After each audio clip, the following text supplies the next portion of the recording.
Hey everybody, this is Edward, your favorite homeboy. Today we're with Troy and Jessica Page, and they're gonna be our special guests because if you're a homeowner or if you're a landlord and you're always wondering, hey, I wanna redesign my kitchen and my baths, but what kind of cabinets should I use or what type of counters and what are those considerations? Today, Troy and Jessica are gonna give you some inside scoop to their industry, so you wanna stay tuned to the rest of this video. All right, so before we get started, we decided that you're gonna be doing what kind of drink? I'm doing Irish coffee. Irish coffee. Irish coffee. Okay, because it's kind of like a little bit too early for alcohol, but Irish coffee allows us to justify it. All right, so let's get started with the Irish coffee.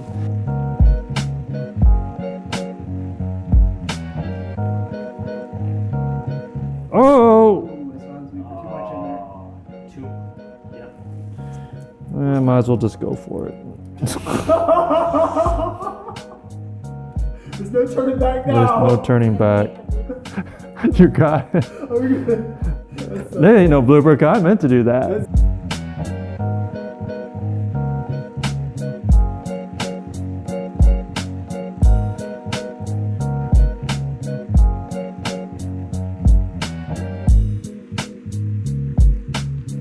Okay, we're starting. Cheers. How do you like your Irish coffee? It's not bad. Delicious. Good. After you added like half a cup of cream. That's okay. It's okay. We didn't get that on camera. Yeah, So okay. actually no one knows there's alcohol in here. But now that it's in our system, we can start the interview. Why don't you guys tell us about how you got started in the biz? What do you do, right? What's your expertise? All right. And tell the good folks here, a little bit about that. Okay. Well, I guess I'll start. I'm Troy Page, and I run the Ellis Page Company. It's a family company that my father started, let's say, over 25 years ago. So we've been around for a while, and I know way too much. And what's your main bread and butter? So our bread and butter is mostly commercial work. So your hotels, your condos, that's what we do. And we do all the countertops for the kitchen, the bathrooms, for those type of units, and we do all the commercial spaces. Awesome. And we also do the homeowners as well when they walk in. Cool. And you're helping us on a potential project right now. Yeah. So, good. Jessica? So I work for NVS Kitchen and Bath, and we supply cabinetry to homeowners, and if they need it installed, we can do that as well. So I do the design work and then all the ordering and placing and delivery. Very cool. And how long have you been doing that? About 8 years. Okay. And what brought you guys to the area? Me. No, my parents were in the military, and so my mother got stationed here, and they decided this was a recession-proof area, and they decided when she decided to retire, just stay here. Cool. It's a good move. Yeah, it has been a very good market for everyone. Yep, I think it proved itself very well. Yep.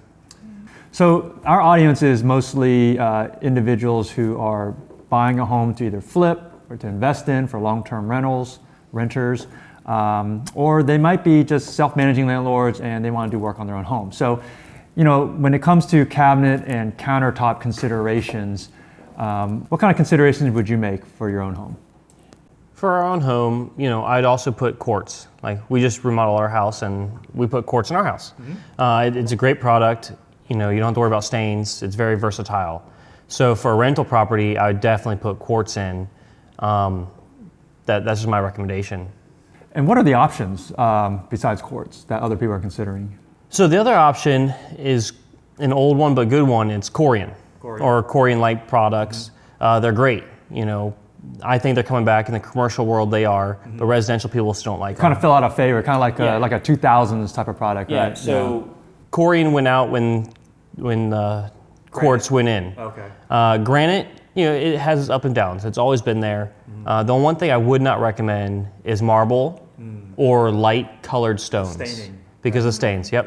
Yeah, because like right here, you put this down, you get a little coffee on there, it might soak in really fast. And there's more maintenance. So for a rental property, you want maintenance free. Right. So quartz and solid surface will give you that. Cool. Yeah. Cool. That's the same thing for cabinetry. You want it to be maintenance free.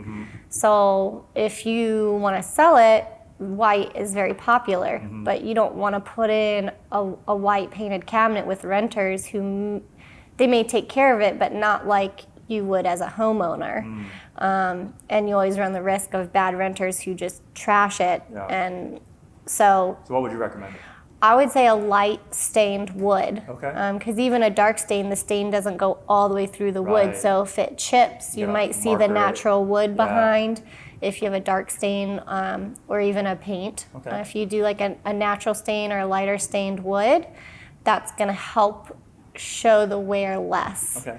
And what type of wood would you recommend? Like maple, oak? I mean, are they all? Maple. Yeah. Oak looks really dated, so if you're going to redo it, you want to put something that's with the times. Yeah. But there's no need to pay for like a cherry upgrade Right. or a walnut or a real exotic wood if, again, it's just going to be a rental property that you don't get the benefit of. Right. You know, why put the extra upgrade in the wood? Yeah, and then when you're designing it, you don't have to put all the slide outs and all that stuff because you're always paying extra for those customizations too, right? Especially if it's just a flip or a rental home. Right. No, I would recommend the soft close though, no matter what. Yeah, soft close it's a nice feature. Again, people are living there, and so you don't want to put in the cheapest of the cheap because they're in theory going to have choices of where they could live, and you want them to choose your home. So you want it to be good quality. You also want it to hold up over time. So if you put a cheap product in and then in 5 years it's so run down you have to replace it again, that's not a solid investment. So you don't need to go with a semi-custom or full custom line, but just go with a nice sturdy stock cabinet line that's got the basics but is still decent quality. That's cool. I never really thought about a lighter wood like maple, because white is kind of I'll do white. It's kind of like the natural response, but the maple you do kind of get the same look because it's light and you don't get all the grains, and it is easier to fix and all that. So I like that idea. All right, so this might be a difficult question to ask because of course every kitchen is different as far as size, but can you give the audience an idea of pricing? Like, is there a rule of thumb that they can swag based off a recommended product, obviously kind of like a level 1 type of intro for quartz, right? Because you wouldn't get anything too exotic or crazy. How could you give them an idea of price without always, Well, for us, we say just the kitchen in general, including, appliances, countertops, everything. When someone's remodeling their home to stay and live long term, in this area, you tend to expect to spend about 10% the value of the home.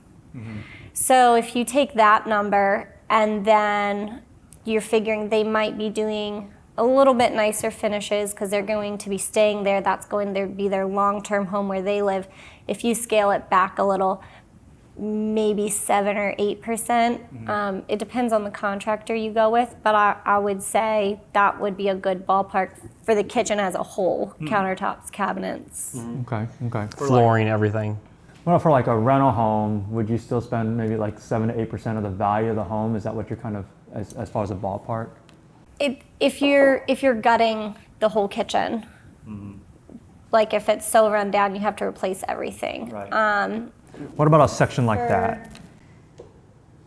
I mean, for most rental homes, you're not going to be redesigning the kitchen. You're just going to be what they call pull and replace. Okay. So that's going to be the cheapest option. Right. So you're might even looking reuse at the appliances you might reuse until the they die. appliances. You're not going to be putting Right. in stainless That's steel true. appliances, or you're going to let them ride out until their last breath. Yeah. Maybe fix them before replacing them.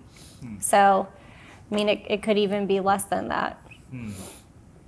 I mean, for typical kitchen, just the stone countertops. For let's say a kitchen like your size here, not the little side table here, but over here, quartz-wise, that probably took about 3, depending on the size of slabs, maybe 3 slabs to do.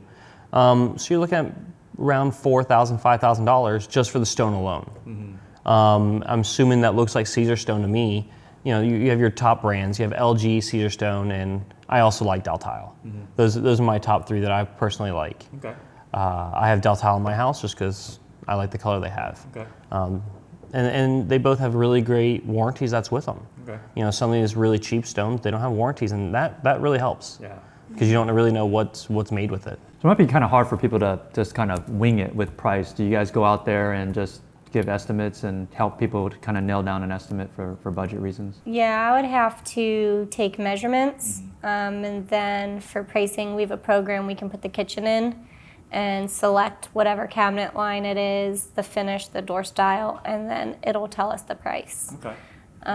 So ballparking it's really kitchen dependent. Yeah, it is. So you guys also have a rental home yourself, right? We do. And I heard you guys also have a favorite homeboy managing it. How did that happen?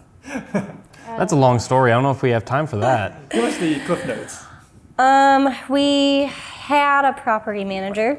We were going the smart route by not self-managing it. We knew we didn't want to do that. And the property manager and the renters had a previous relationship that we didn't know about. And they together worked to sublet our property, Okay. which we found out through an MLS listing. Oh gosh.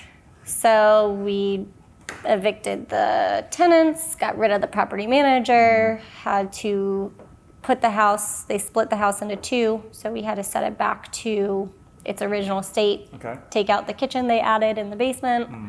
Did it use your counters at least? No, No, he they went to the covered local supply up. store. They Oh, that's a covered slap up in the face. granite countertops with laminate. We had granite in They our went laundry backwards. room. Yeah. And so that took about a month, but during that month we found you Yay. through Facebook, Yep. and it's been great. Yeah. Yeah. And so you have this as a rental home, and we basically went in there, fixed it up, and got a renter in there. Yep. What are your goals for future investments?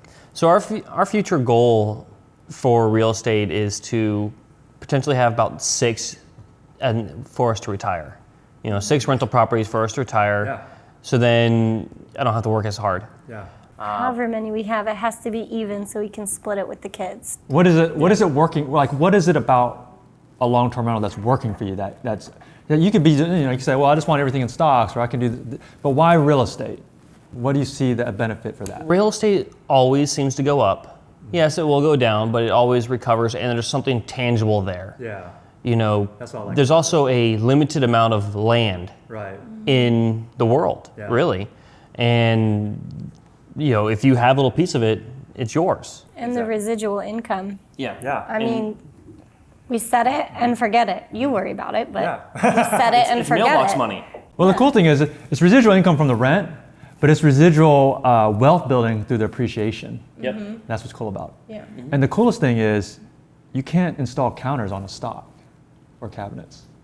Yep, that's true. So it helps my business, helps her business. Exactly. Well, hey, that's all the time we have.